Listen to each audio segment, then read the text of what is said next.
Get nervous when I hit that live button.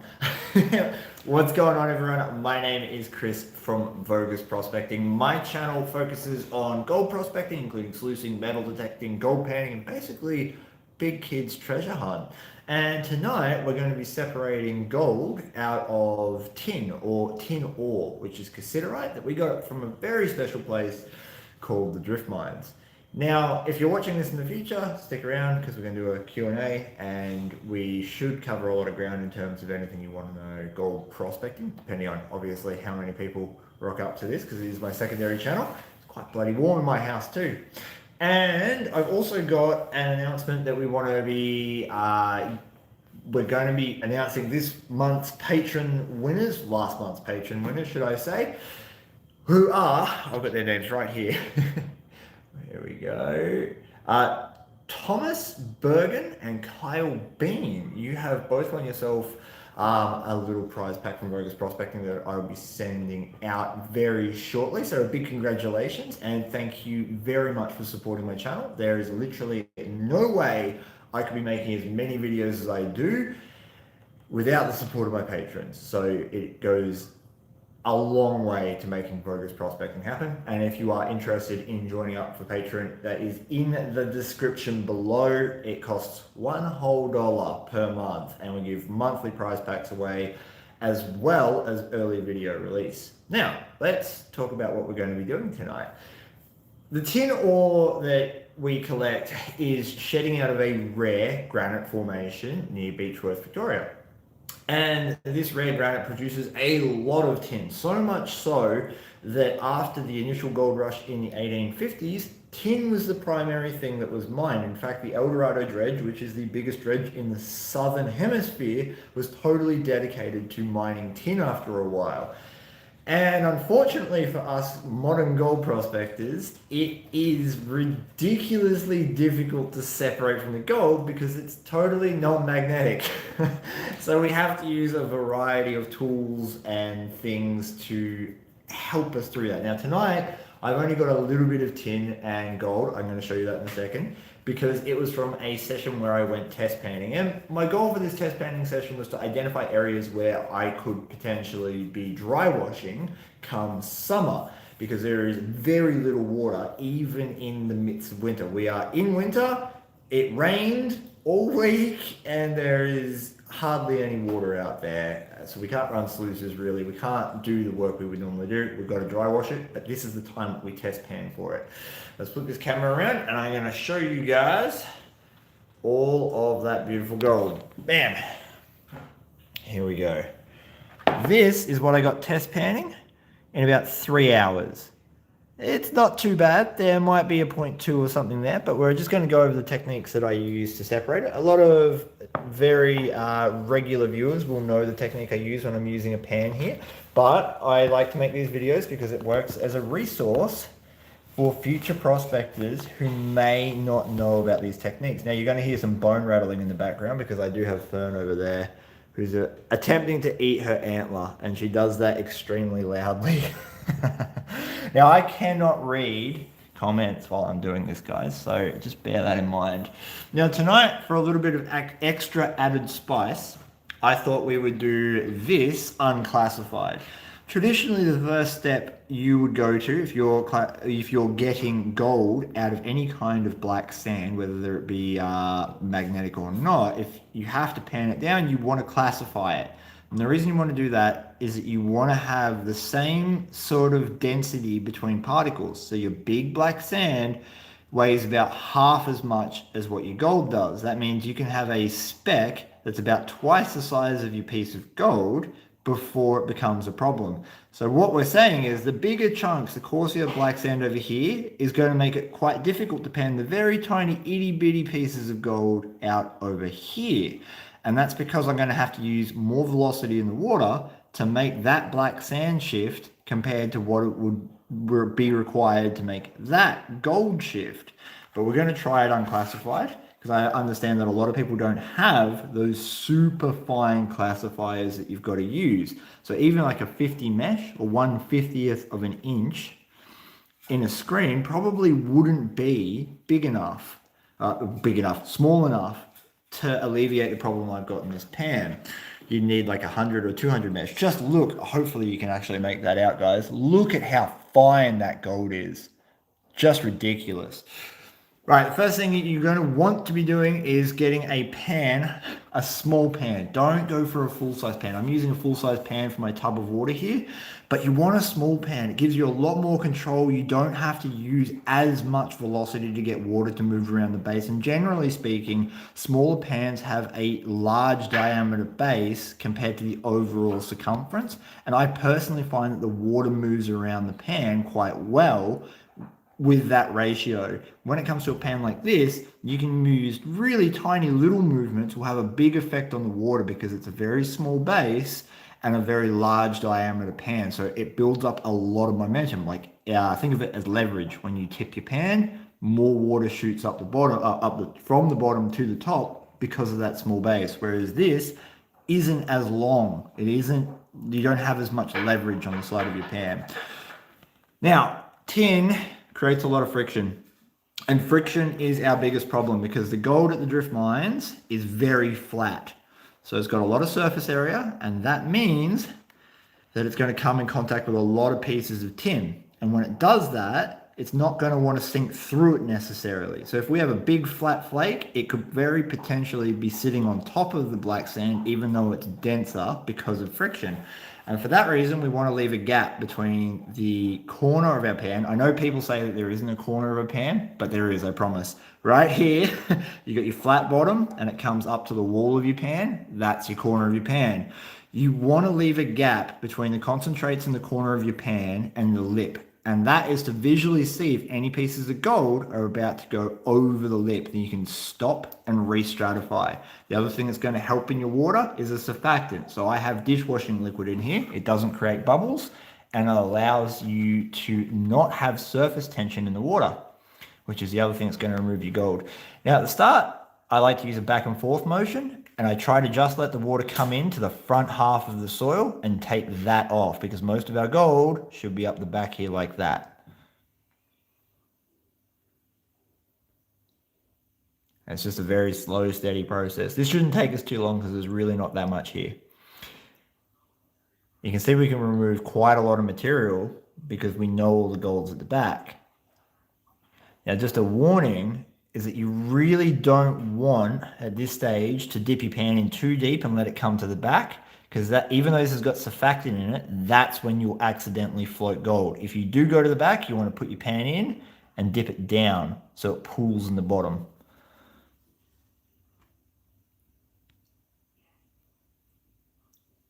Man, that is really fine gold. I'm surprised I didn't even see that fine gold in the field when I was sucking it up. I was panning in mud puddles, so I didn't even see it. And all I'm doing, guys, I don't care about down here right now. I am looking up here. I'm looking for any pieces of gold that scooch forward. Because if I see them, see, I haven't left them enough of a gap. The main pile is snuck forward to here, and now I don't have enough gap to comfortably be able to see any pieces of gold moving forward on the bed of the pan. So I want to shake back down to the bottom. There we go.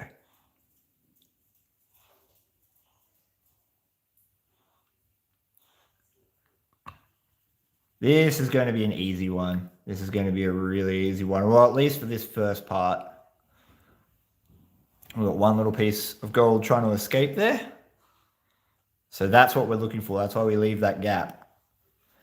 And thankfully, at the moment, we're not having any issues with the gold not wanting to sink through the black sand. Sometimes you get it. Sometimes you just hit these pockets of very flat gold, very coarse tin, and it doesn't want to sink. Although we are getting down to the bigger, coarser bits of black sand that are going to take a bit more energy to move.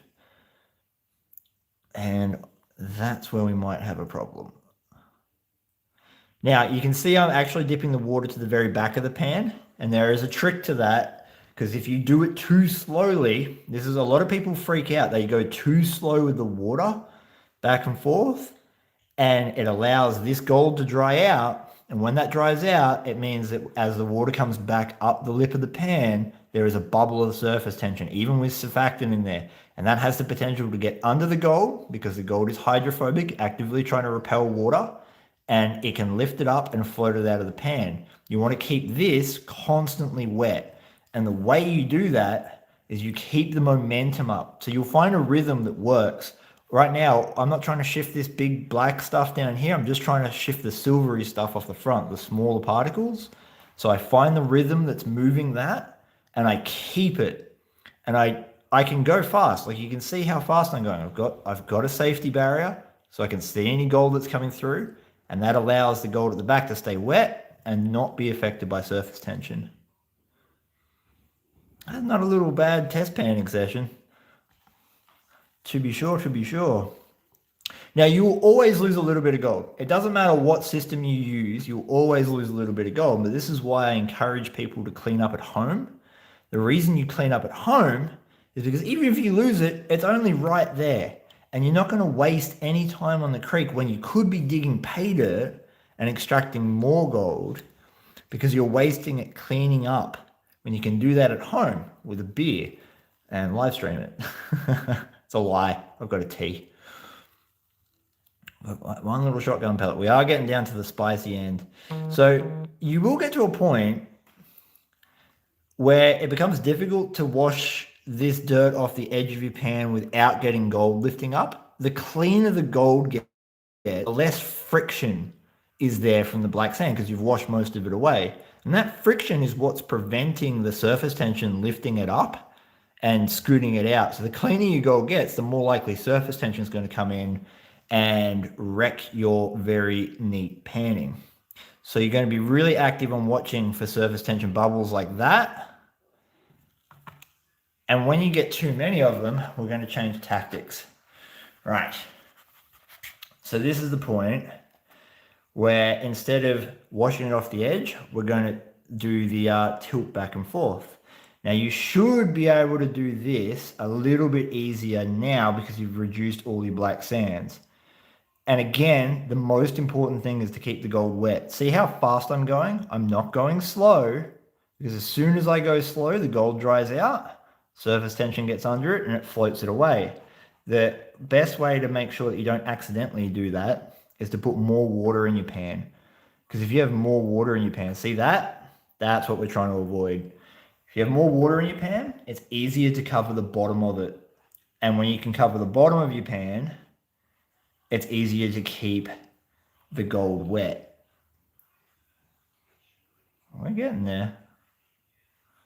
We're going to have a little bit of loss. You can see a couple of specks down here. I'm not too fussed about that. I'm just going to put them in a snuffer bottle for the next cleanup. We just want the majority. If I can get 98% of it, ooh, once again, I stuff that up. You want to get that rhythm right. I think we've done pretty well.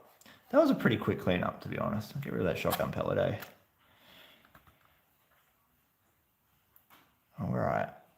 Almost there. You get back up there. That's the other thing. You can literally just push the gold back up. You can suck it up with a snuffer bottle too. I know Shane from Clash, or formerly known as Clash Guitars. He is a big proprietor of, as he sees gold come down the pan, he will just pick it up with a snuffer bottle. That works brilliantly. I'm a little bit more of a sadist and like to torture myself. All right, shake all the crud into one corner. And I'm just going to grab a snuffer bottle.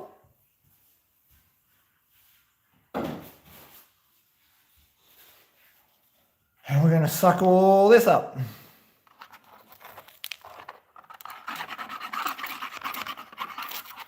All right, and there we have it. That is our clean gold from test panning. Like maybe a 0.1, but that's pretty good considering I didn't work a spot. That was literally just me walking along, having a look, and seeing what was out there. And I identified a couple of really good spots. Okay, on that note, let's get some framing going, right? Oh, I reckon my head will be about there. Oh, no, bring it over. Yeah, sleeping dog on a couch. That could be an artwork. Oh, hang on a minute. I've got to use the other camera. Otherwise, that's not going to work. Otherwise, I'm not going to be able to read any comments, am I? All right, now I can see your comments, guys. Whoa. Oh, fun. professional stream this is. Whoa, we got 90 plus people watching. That's unexpected on this channel. What's up, guys? This is the point I do like to open it up to questions. I know that I get a heap of messages, I get a heap of comments on Vo-Gus prospecting, and I am not able to reply to all of them. I like to do these live streams where I do a little bit of a demonstration so you can see how long things take in real time, and then open it up to you guys to ask questions that you may have that perhaps I haven't answered in the comment section, or I haven't got back to your message, or whatever it might be. This is your opportunity to do that. So start madly typing, and I will do my best to answer them as they come up. And meanwhile, drink my tea. Gadsy, where do you get a potato pan from? From the potato farm. I love that. Last video, literally spell it out on the screen and whatnot, and it still gets wrong. Oh man, rough times. Hey Mark, what's going on? Green pan's more tactical for stealth panning. You know, I never understood the idea of having like a camouflaged knife. Like, many years ago I used to hunt, and I did a fair bit of it, and you'd always bump into these hunters that would have all their gear would be camouflaged, and I just never understood it, because like, why do you need a camouflage knife? It just seems like a really easy way of losing it.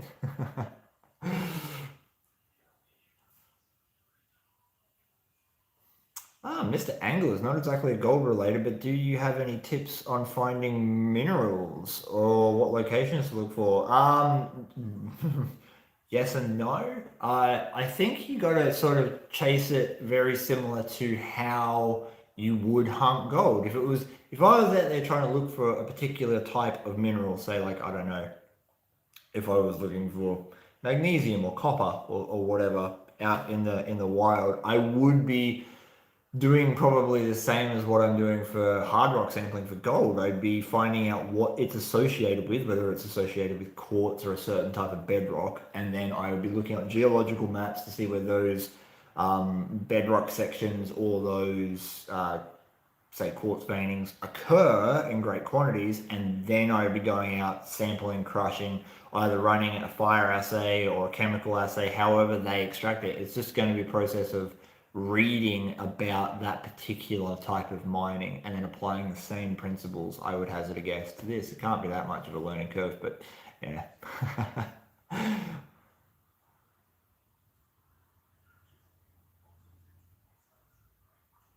Adam Chapo, if you are in glacier activity areas but no gold mines have been in those areas, but legend tells of lost gold mine in the area, is it worth sampling areas just in case the legends are true on the lost mine or not?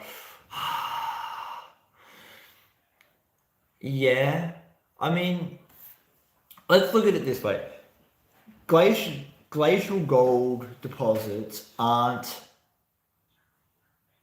traditional gold deposits. It's not like, some of the glaciers that covered America were huge, massive, big sheets of ice came down and moved entire mountains and created valleys and all sorts of stuff. So the gold that's laid up in those glacial tills has been transported a very long way. And they also don't necessarily conform to the same principles of the gold being deposited into those soils. Like, it's not, a glacier isn't a creek. It might work very similar, but just at a really slow pace. So it's not going to necessarily collect in the same spots. It's going to be harder to identify those spots. If there's gold mining, how to put this? I'd be looking where the glaciers came from. If you know it's a glacial area, I would be looking from where the glacier originated from and where it came to. If it originated from an area that's bearing gold, then I would definitely be tackling it. If it doesn't, then obviously your chances are much lower, and it's probably going to be difficult to find because those boulder fields and all the glacial till can be really deep, and they can be very, very like any gold in them can be super dispersed over a very wide area, and that makes it tricky prospecting. Having said all that, there's nothing wrong with a treasure hunt. Like, why not? Why not? Why wouldn't you?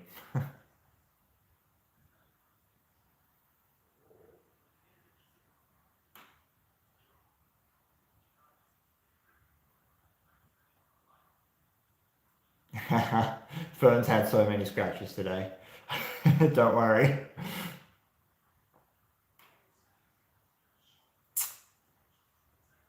Penny's Adventures. Do I have any tips for the 6,000? Oh, yeah. Yeah, man. I got tips for it. Oh,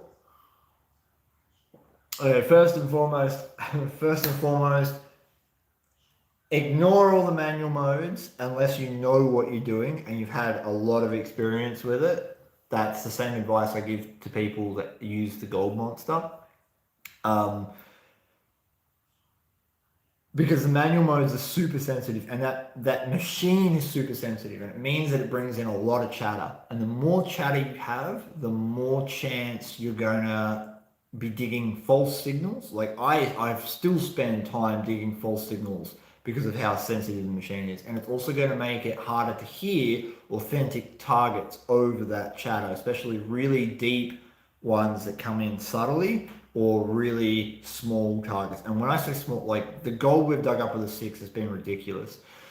I strongly suggest run it in its highest auto setting. So just crank the sensitivity all the way up. That puts it in its highest auto setting. I run mine on difficult ground and it seems to keep it a lot quieter.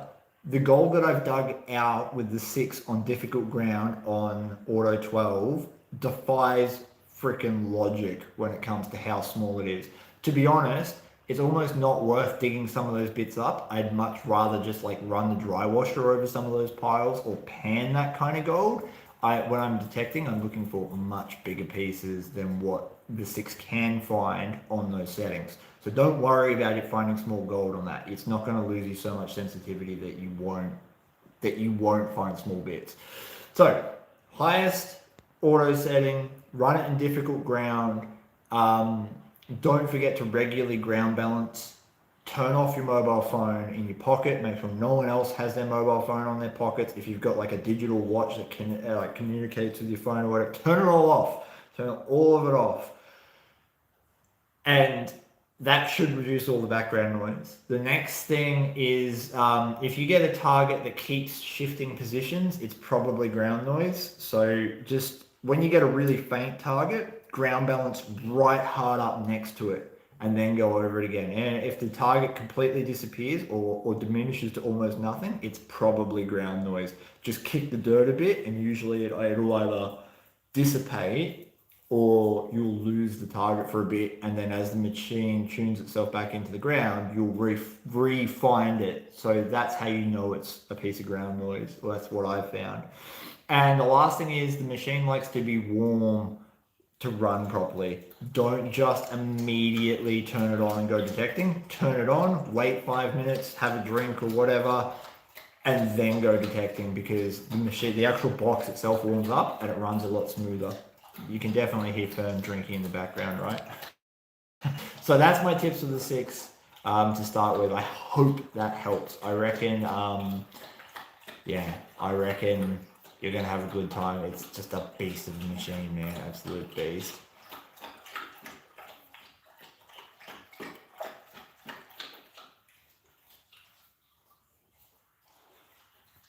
Stephen Bateman, hi Chris, have never used a sluice and watched all your videos on this. I bought a gold wrap mini pocket sluice. Just wondering your thoughts on it. Look, the pocket sluice is functionally a toy in terms of its capacity and processing power. But having said that, I have used it to sluice with, and it's fun. It's a lot of fun, and it can actually teach you some pretty decent fundamentals about sluicing because it is on such a micro scale. You kind of have to get everything just perfect for it to work optimally. I would strongly suggest don't run too hard water over it. It doesn't like that. It can be a little bit tricky to kind of wedge in place, so get ready to do a lot of rock moving and building around it. Absolutely nothing wrong with it. It just doesn't have a lot of processing power, but it should teach you a lot. Run classified dirt too. So even if you got to steal a kitchen strainer from your wife's kitchen or go to the supermarket and buy one, buy a kitchen strainer, classify down to quite a small mesh, and then run it over it, and it will work fine. It'll work really well.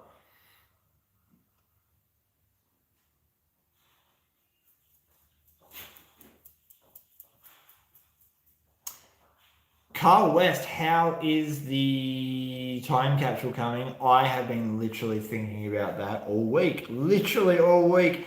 I was thinking about it before I started this live stream. It's coming. It's just things kind of happen when they happen with me. I can't wait to do the time capsule. It's just got to be right. And I've got so many projects on the go. Once I get Facebook and everything sorted, which should be towards the end, 2 more weeks, Facebook should be sorted.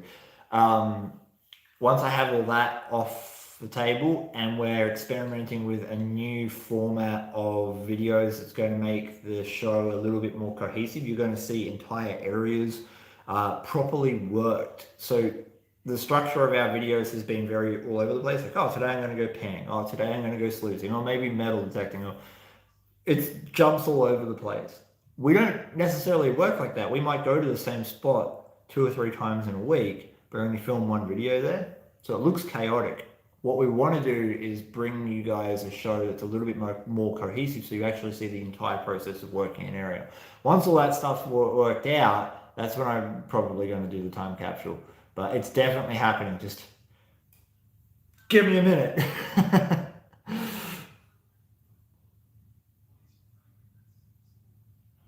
Hugh Okay, for those of you who are new to the live streams, if you want your name butchered,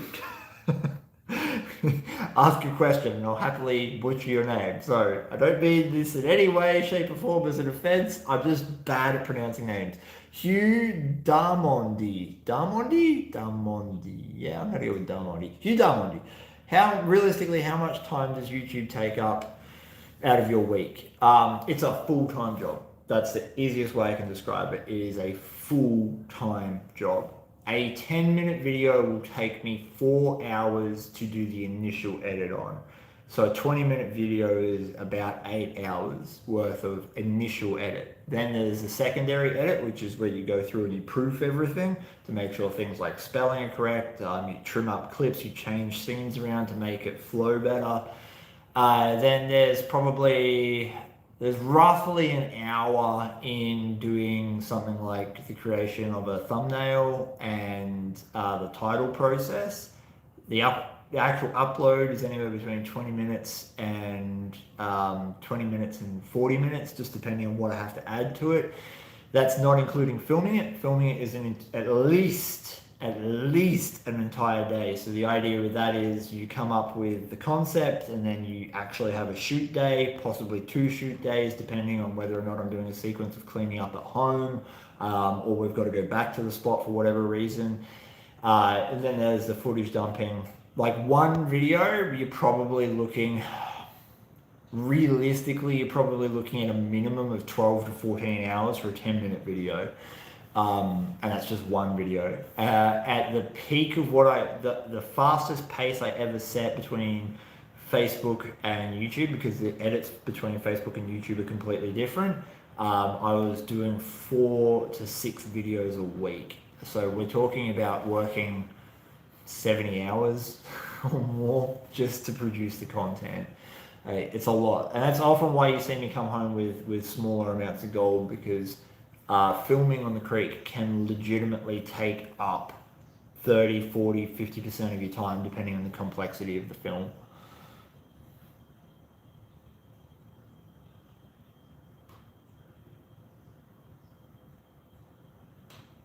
I got a reading phase too, guys. That's what I'm doing.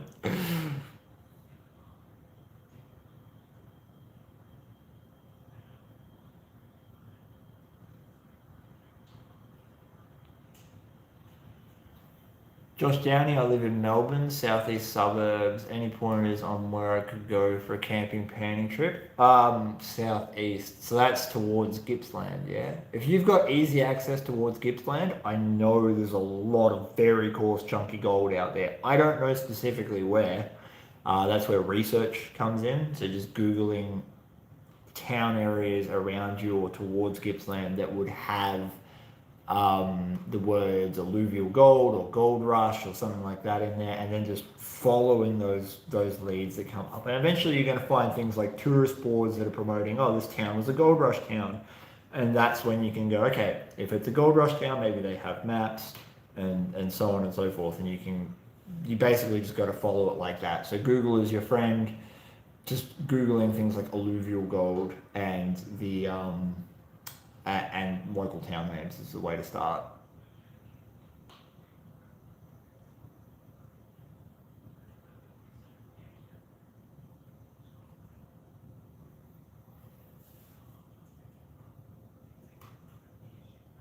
MK Prospecting, how's the new high banker going, the big one? The pump is shit.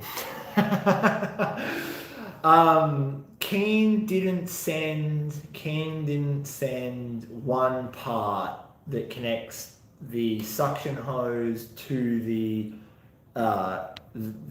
pump itself, and so we keep getting an airlock in it, and it's a real pain in the butt. When it's going, that high banker is amazing. That high banker is unreal. The loss rate is practically nothing. In all the sessions we managed to get it going, which is like 4 or 5, our loss tests have been 0. We can get 2 people shoveling into it as fast as we can dig and can't keep up with it. That's how good it is. It is just brilliant, but that pump has to either be replaced or I have to get that part off Keen, one of the two. I am flat out tomorrow too, buddy, for catching up, unfortunately.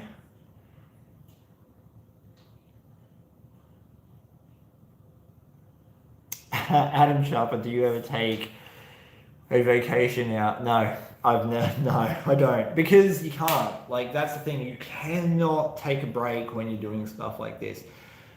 I was working when I had COVID. I was working all the way when I had Ross River virus. I've been working when I've had physical injuries. I have worked and worked and worked pretty much non-stop for 6 years. When I say that, it sounds very like I'm slaving away. I like it. I really like filming. I enjoy making the videos.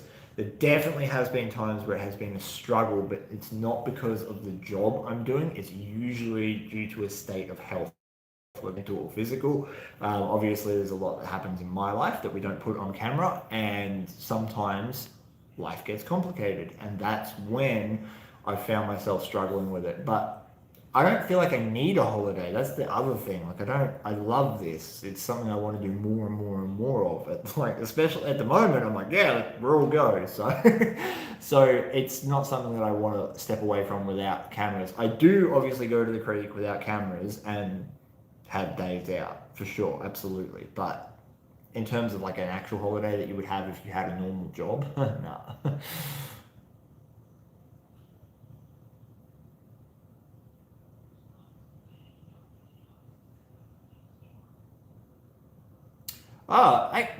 I love questions like this because I think it reminds me that some people are just starting out and you haven't had the opportunity to learn some of these skills yet. So this is a great question. Deborah is that butchering name thing? Lepinath. Lepinath. I'm going to go with Lepinath. Deborah Lepinath. Hi Chris, I've just started watching your videos. I am loving the information. I am wondering, once you have panned the gold, how do you dry it? There's a couple of different ways. So if you caught the start of the stream and you saw me pan down that gold and get it to just gold, at this stage, the only thing left in that pan is gold and water. So I'll take the water out, I'll leave it on my bench and it will dry overnight, and then you can loosen it up. I suggest not using your finger because that introduces oil and the gold can stick to it. I usually use a little brush and I just brush the gold loose off the pan because it will stick to it. Tip it into a sheet of paper. So I fold a piece of A4 paper in half and I use that as a funnel to put it into a little jar or my collection container. If you are panning down on metal, you can use heat. So a lot of people use like gas stovetops. I found they can be really quite aggressive sometimes, and what you'll end up with is a bubble of water underneath the gold that will pop, and then the gold goes everywhere, and that's not so good. so have a lid on it, or if you have the time, which most of us do, if you're doing cleanups at night time, turn your oven on to like 70 degrees, really low, and just put your metal container with your wet gold in it, and it'll just evaporate off very gently. And that's the way that, and then again, you can transfer it to a container once everything's cooled down by just tipping it into a folded piece of A4 paper. And that's how I do it. It's a good question.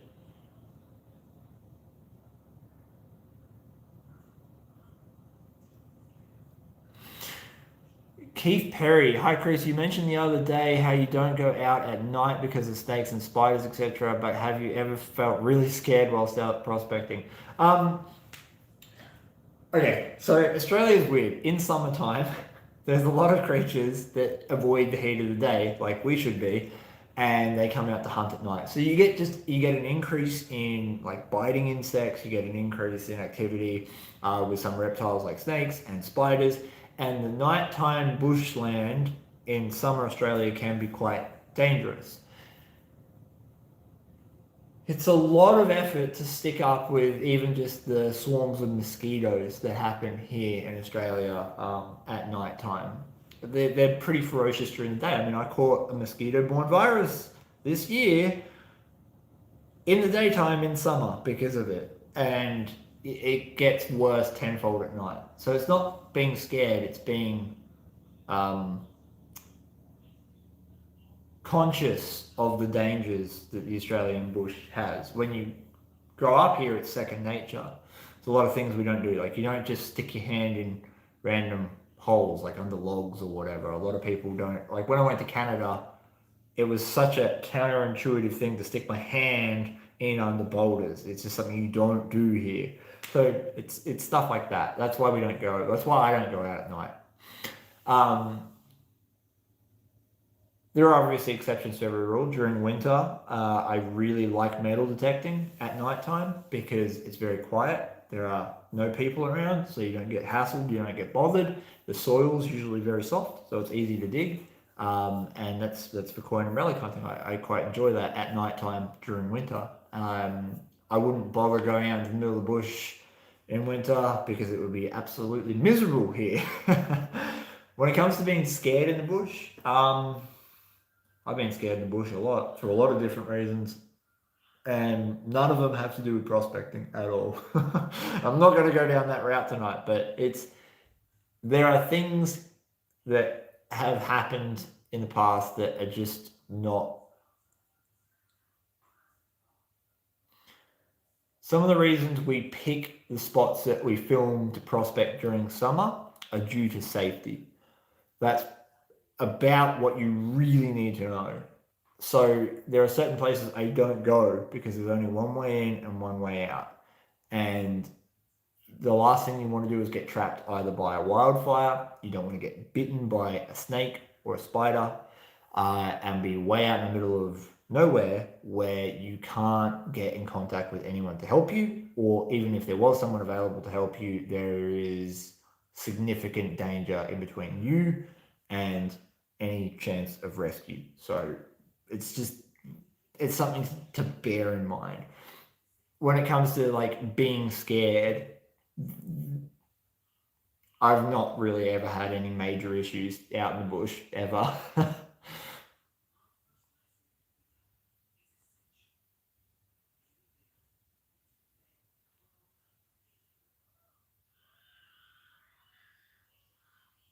Reading.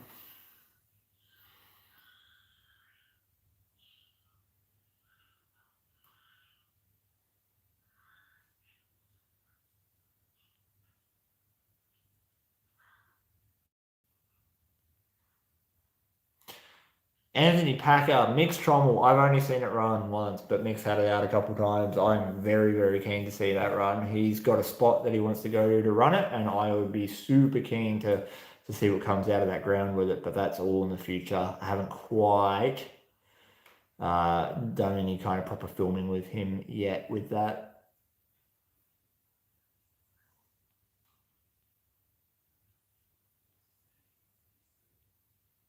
Oh, Rodney, that's what I used to do. If you have access to a hairdryer to dry your gold from underneath on a plastic pan, that works really well. Mark, okay, that's a good question. Mark Fryer, why the different edits between Facebook and YouTube? All right, put your prejudices aside. So, I don't care whether you use Facebook or YouTube, but they are two completely different beasts. It's not about who uses them, it's about how the content is delivered to you. So on YouTube, you are actively seeking out content. That means that you wake up and you're like, you know what, I got half an hour before work and I really want to watch something on gold prospecting. So you jump on YouTube and you type in gold prospecting. And then you're like, oh, you know what, I'd like to see gold prospecting in Australia. Now, on my end, I've made content that pertains to you being able to search that out. So who I analytics and I understand who my target demographic is. And that means that I take that target demographic and then I research on Google all the keywords that that demographic is currently using across social media platforms and trends that are currently going on. And I include them in my latest upload videos. So your act to wake up in the morning and typing in gold prospecting Australia, I've done everything in my power that when someone searches that, my channel and my videos pop up in your newsfeed and you watch them. Facebook, you wake up, you open your newsfeed, and you start scrolling. And what Facebook does is it tracks every single thing you engage with. How long you viewed a post, if you liked it, if you commented it, if you opened it and read comments, if then you opened it and read the replies to comments. It tracks all of that and it compares you to people that are doing exactly the same thing, and then it takes content and puts it in front of you that it thinks you will like. That means you have no active control on seeking out the things that you want to see. Yes, sure, you can look things up on Facebook, but that's not how you do it. Facebook puts it in front of you 99% of the time. So the content on that end is I have to, once again, understand my demographic, and then I have to figure out how to get Facebook to put my stuff in front of you more. So what I'm doing is on YouTube, I'm talking to you. On Facebook, I'm talking to the algorithm. And therefore, the edits have to be completely different. That's why you get vertical videos primarily on Facebook and or square videos, because it fills your phone screen. It's the same thing with YouTube Shorts. People will tell me all the time, oh, don't make vertical videos. All you got to do is hit full screen and it will take up the whole screen on your phone if you're looking at it vertically. All of that plays into the algorithm. That's what we're bouncing off. That's why you're seeing that kind of content. So the edits are completely different because I'm trying to achieve two different things. I'm talking to you on one end, I'm talking to the algorithm on the other end, and they work vastly differently. But good question. It's complicated.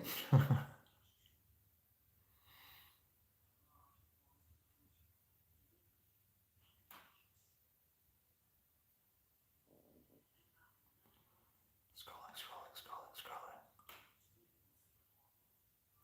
Rodney Haley, remember snakes don't like cold weather. Tell that to the brown snakes I've seen this year. Daniel F. Myers, I've never been confronted by any kind of kangaroo or deer in my life. They're usually pretty skittish and they like to just run away.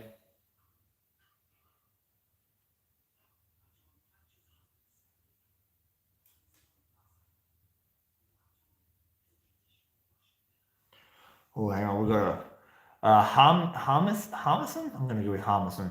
Part one of two. Hi, Vo-Gus. I wrote you a long time ago with a crazy idea for a YouTube channel. You wrote back and helped me with some questions I had. Thank you for that.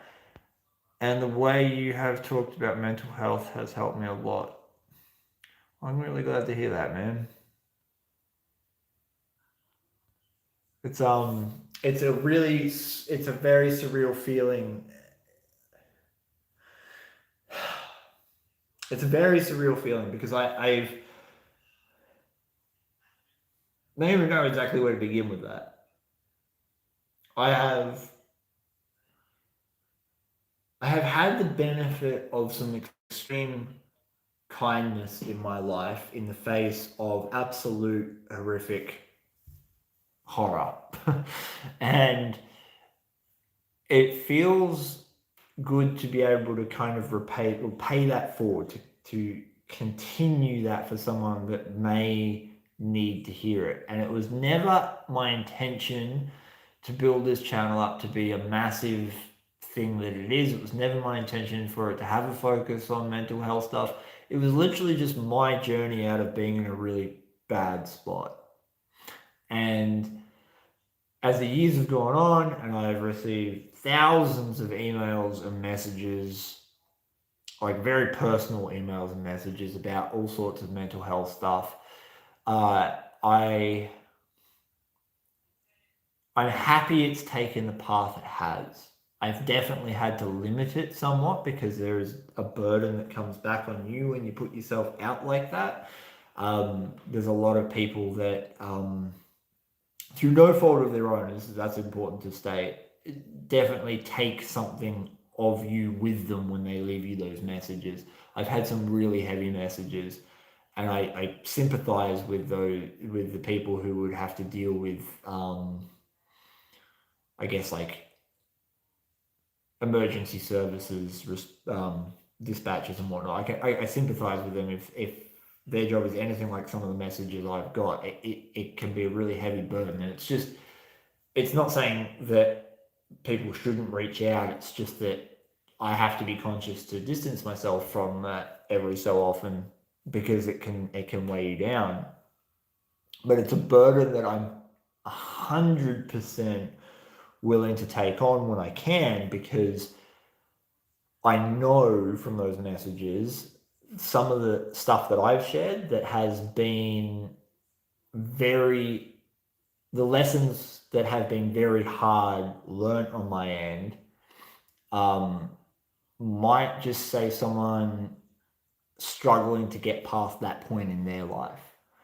And you don't know when that one little struggle could be the tipping point for someone. And yeah, I'm just really happy that has all come about the way it has. And hopefully it will continue into the future. Hopefully the videos I've already published on all that stuff are going to keep reaching people that need to hear it. Again, going back to Facebook algorithms and YouTube algorithms, they're really smart and they will put content in front of someone who needs to hear it based on their search habits online. And I know some of my suicide awareness and PTSD videos have been put in front of people who have needed to hear it at that time. And it's just amazing how far they've reached. So, heavy subject, hey?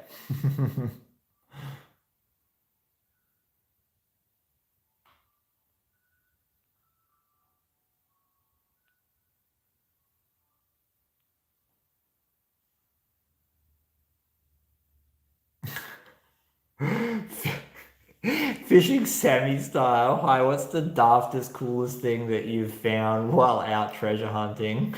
Dildos, car keys, wallets with $100 in it. Okay, I found all of that. We found a wallet with Gadsy, Mick, and myself were out sniping, and we found a wallet with a check and cash in it. I think it was like $400 or something total, in it, and we managed to find the owner, which was cool, and get that back to him.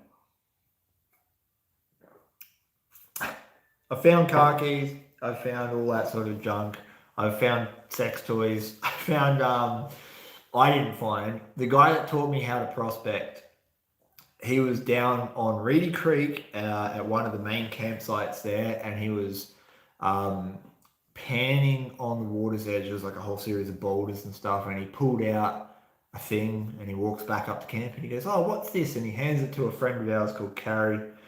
And Carrie, Derek thought it was a lipstick. He thought it was one of those twist lipsticks that you twist and the lipstick comes out. Anyway, he twisted it and he gave it to Carrie and it started vibrating, and then it clicked for him what it was. Poor Derek. So someone had a bit of a party in the bush and left that behind. So I didn't find that one, but it was pretty damn funny to watch. And I found people. It was a really big event on in Albury Wodonga just before the pandemic, and there was a lot of people, a lot of drunk people. It was a huge festival, and I went back to an area where the market stalls had been set up to do some metal detecting. I wanted to see if there was any coins or jewellery that had been dropped. And when I pulled up, there was a ute there, and it was weird because it was really late at night. And I was like, why is there still someone here? Like, it doesn't make any sense. So maybe it's another detectorist. And I didn't pay too much attention. I pulled up, and it took me a little while to sort of turn my headlights off and get everything ready. And I got out of the car. And then I looked up and I heard a noise, like I heard frantic noises. And there was a couple of people doing it on the playground swing, and my headlights are still on them. And I was in such of my own world that I didn't even see them when I pulled up. And oh my God, did they look sheepish when they walked out? Oh! And I almost got it on camera. There's actually a video of it, of that night where I went detecting. Debbie, I don't know if you can find that. That was a while ago, 2019. And I can't even remember what I titled that video. But yeah, they were doing it on swings. So that was that was probably one of the daftest things I've ever found.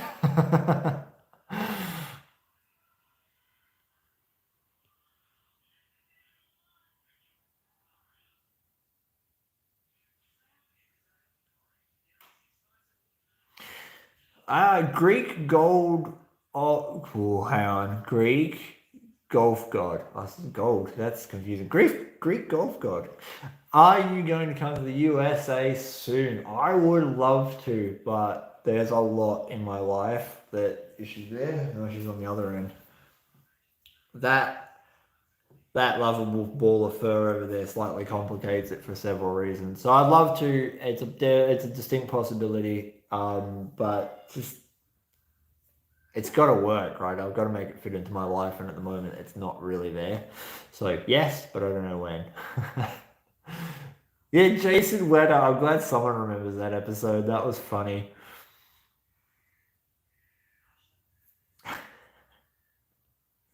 That's hilarious.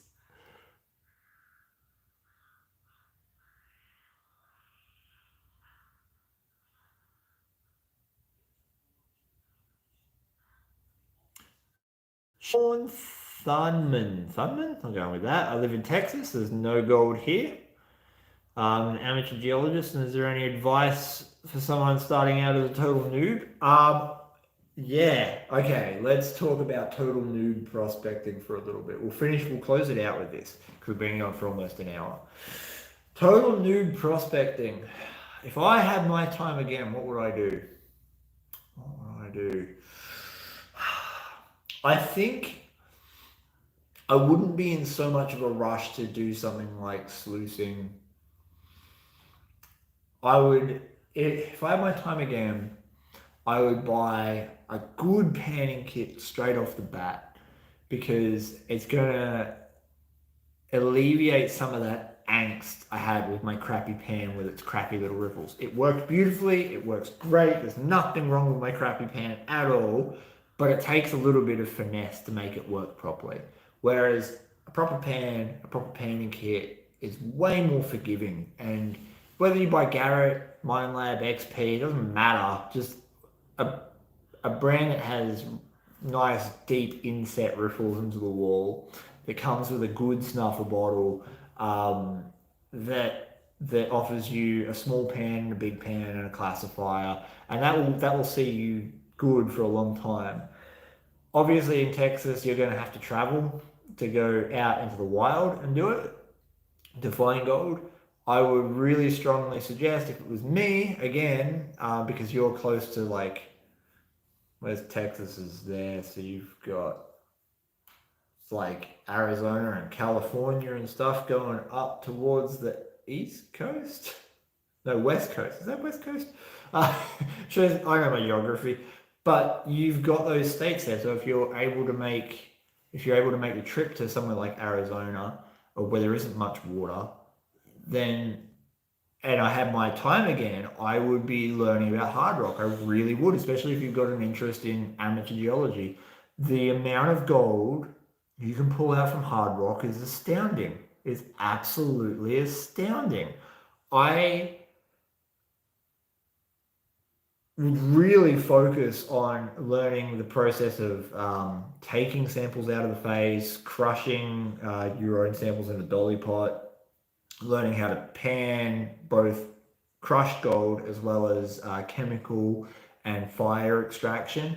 They're the processes I'd be doing again, especially in those areas, because we know there are really big deposits of hard rock gold in Arizona, in California. There's a lot of opportunity and potential still. I'm sure there's other places in the US that I'm unaware of that have very big gold histories and they may be closer to you. So the last thing is just research, like really embrace reading. The gold rushes were very well documented. There's heaps of books that are written about the gold rush from a modern standpoint, but there's also heaps of newspaper articles and heaps of mining reports that all give you invaluable information when it comes down to tracking down gold.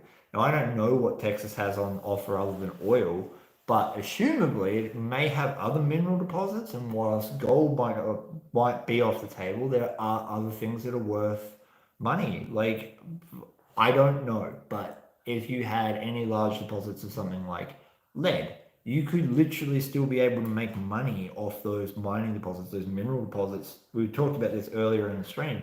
And if you're an amateur geologist, chasing down some of those sort of hard rock deposits or other minerals within Texas may be worth your while. Hell, I don't even know how you explore for oil, but if you're into it, these are your opportunities. It all works off the same thing. It's just research and then field work, right? Or field research. We're a little bit more time. We've a few more minutes. We'll go for one more one. We'll go for one more question.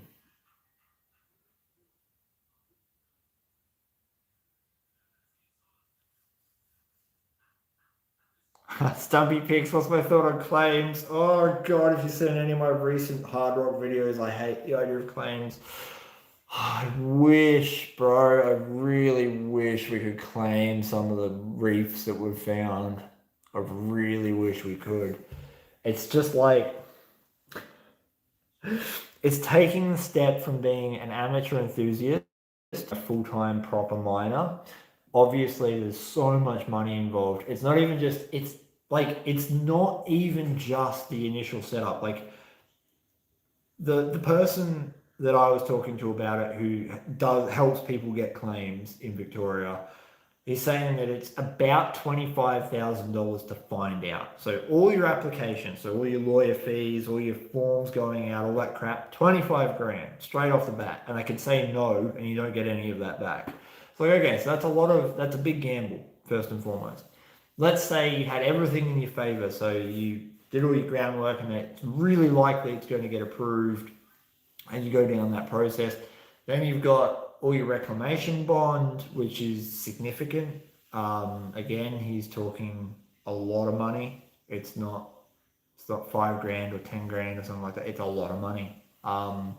And then you've got all your permits for other things, like you're going to have to go through and get your explosives ticket, and you're going to have to get your excavator ticket, and blah blah blah blah blah. I'm sure they only amount up to maybe a couple $1,000s for your courses and all that sort of stuff. Then you got all your machinery costs, fuel costs. Then you got to buy stuff like ball mills or have them made, or make them yourself. Either way, you like, just to get a mine open in Victoria, I couldn't see getting it done for less than like 150, $200,000. I couldn't see it. And then on top of that, you're going to have some kind of security, because there are just dickheads around that are going to come in and try to take your gold, which is part of it, that whole claim jumping thing.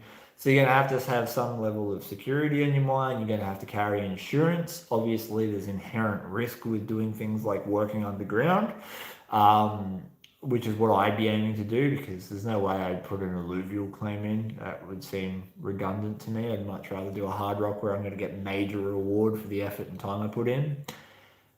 It's a nightmare. It's an absolute nightmare. it seems like it. The other night, I sat down and I read the entire PDF form for the application for a claim here in Victoria, and I was just like, "Oh my god!" I had a headache by the end of it. Um, just the reporting side of it seems excessive, like really excessive. To me, it feels like an ability for the government to lock away land, to be honest, to lock away a resource and not let the general public get that foot up and have the ability to possibly open a gold mine like that. But that's my tinfoil hat going on. So probably not. It's probably not the answer. It's probably just a knee-jerk reaction nanny state thing where they've locked it up because of some people abusing the system in the past.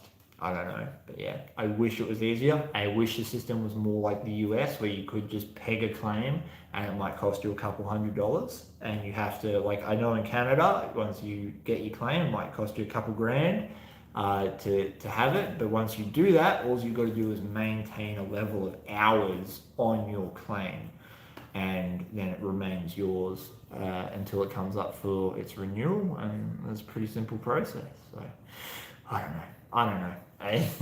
I wish. I really, really wish.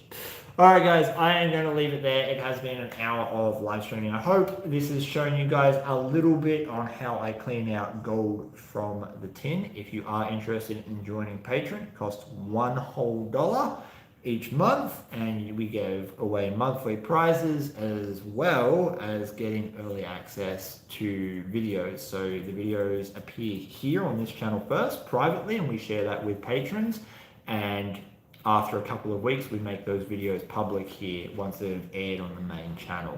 And that's why you're going to see double ups. A lot of people are like, "Oh, I've seen this video before." Like, no, you haven't. It was here first. So if that's something you are interested in, please jump down and check that out. That's how I am able to make as many videos as I make. It covers all my fuel and all the car maintenance and whatnot that I have every single month, which is quite a lot. I did a lot of, I can't remember how many kilometers it was, like 50,000 kilometers within the northeast within 18 months. Just a lot of driving. It's a small area. All right, on that note, guys, I'm off. Goodbye. Have a great evening. I'm going to drink my tea. Bye.